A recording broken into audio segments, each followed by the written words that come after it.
finally see the new 9¼ inch lineman plier here with the orange dipped grips. Now these are all popping up at Lowe's now. As you can see, they have changed grips from yellow to orange. The diagonal cutters here has got a completely different design. You look at the ones in the back, that's the traditional pliers that we've used for years. But I'm telling you right now, see how there's a groove in the handle right here, but there's not really that big of a groove right there on those. That's because they have redesigned them. They're a little bit more stubbier, more compact, a little bit wider. So it's kind of a different feel to it.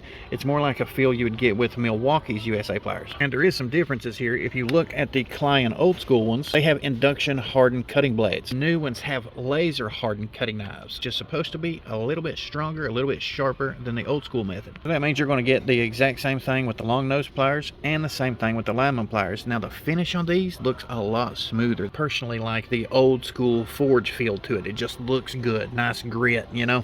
But whenever it comes to the newer ones, I got to give them credit. I mean, these look really smooth.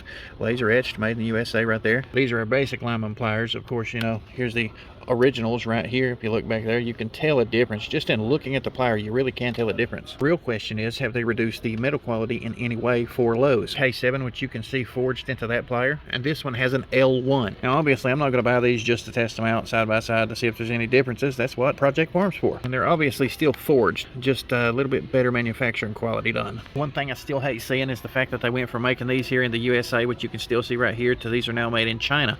But once again, I got to give them credit when credit is due. The quality control on these from China is really good. I'm assuming, since it is Klein Tool, that they are telling them forge these things to the specifications that they forge them to here in the States. It'll be interesting to see if they do this to all their lineman pliers. You know, the darker blue, the comfort grips, things like that usually indicates a stronger built plier. So are these kind of exclusive to Lowe's, to where, you know, they're doing this and you can get them here and here only? I still think the made in Spain adjustable wrenches are 10 times better than these. Those say J11, this is J41. See, now that they got the orange grips, they're reducing the price down from $36 to $32 on these alone. And obviously I do love me some Klein tools, but if I want USA quality that I know I can trust, I am going to lean a little bit to the blue side. I gotta say, I absolutely love the new packaging on all the channel lock pliers. It pops, it stands out, it kind of revitalizes the packaging experience where you can see that red, white, blue in the background. So kudos to channel lock, great job there. But you do notice whenever they bring in Klein, because they're known for their lineman pliers, you can no longer get channel lock lineman pliers, a solid quality option right next to them. Maybe Klein's just, you know, scared of the competition. I don't see them in Irwin either. You can get them in Craftsman and Cobalt. I don't know, post your comments down below. What do you think?